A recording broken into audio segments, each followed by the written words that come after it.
Bonjour et bienvenue. Et si la clé de notre créativité, de notre bien-être émotionnel, se cachait dans un secret millénaire?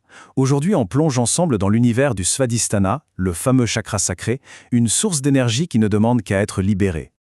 Alors voilà le programme. D'abord, on va lever le voile sur ce secret ancien.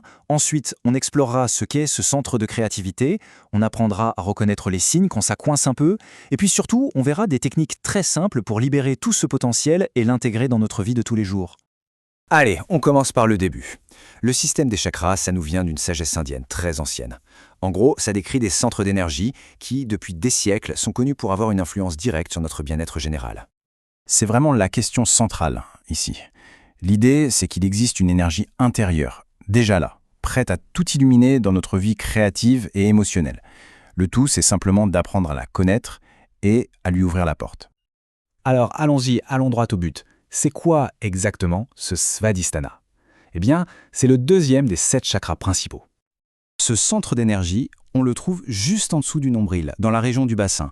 Et son emplacement, ce n'est pas un hasard, loin de là. C'est le berceau de la vie, et c'est pour ça qu'il est vu comme le siège de la passion, de la force créatrice et de tout notre monde émotionnel. Ce qui est vraiment fascinant, ce sont ses caractéristiques. Sa couleur, c'est un orange vibrant, symbole de vitalité, d'inspiration. Son élément, c'est l'eau. Ça évoque la fluidité, le mouvement constant des émotions, n'est-ce pas? Et son mantra, le son qui le fait vibrer, c'est VAM. On l'utilise pour l'apaiser, pour le réaligner. C'est une image très parlante. Un Svadhisthana bien équilibré, c'est exactement ça. C'est comme une rivière d'énergie qui coule sans obstacle, qui vient nourrir nos projets, nos relations et notre connexion à nous-mêmes. Bon, mais qu'est-ce qui se passe quand cette rivière est, disons, un peu bloquée? Forcément, un déséquilibre de ce chakra peut avoir des conséquences bien réelles, autant sur le plan physique qu'émotionnel. D'un côté, physiquement, ça peut se manifester par des douleurs dans le bas du dos, des troubles urinaires. Et de l'autre, côté émotion, ça peut être un sentiment de culpabilité qui persiste, des difficultés dans les relations ou ce fameux manque d'inspiration totale. Ce sont souvent les signes que l'énergie ne circule plus aussi librement qu'elle le devrait. Allez, passons maintenant à la partie la plus motivante, les bénéfices. Parce qu'équilibrer son Svadhisthana, c'est vraiment comme ouvrir une porte sur une vie plus riche et plus épanouie. Et les bienfaits, ils sont très concrets. On parle d'un vrai regain de créativité, cette petite étincelle qui rallume les projets et l'imagination. Ça vient aussi avec une meilleure gestion des émotions. On arrive à naviguer ses ressentis avec plus de fluidité, sans se laisser submerger. Et tout ça, ça mène assez naturellement à une sexualité plus consciente, plus connectée au plaisir et à l'intimité profonde. J'adore cette citation d'Einstein. Elle illustre l'idée à la perfection.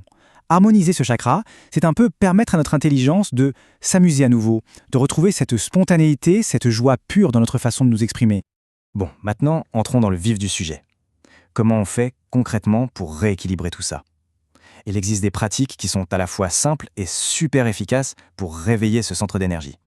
Alors voici une véritable boîte à outils. On peut commencer par la méditation en se concentrant sur le mantra VAM. Sa vibration résonne spécifiquement avec ce chakra.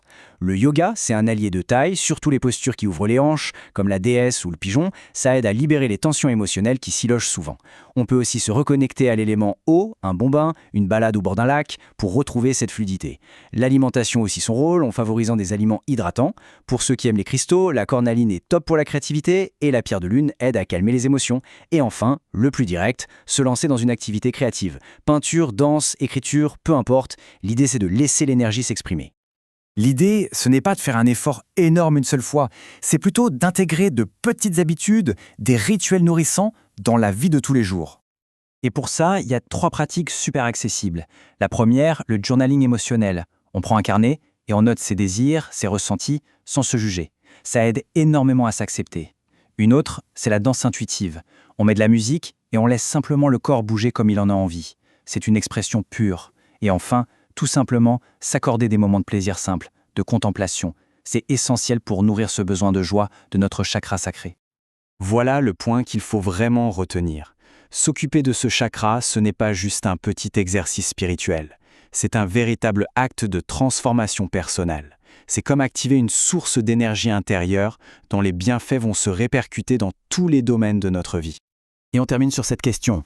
Maintenant que les pistes sont là, quelle pourrait être la toute première petite action pour se lancer dans ce voyage? La transformation, ça commence toujours par un premier pas. Merci beaucoup d'avoir suivi cette analyse.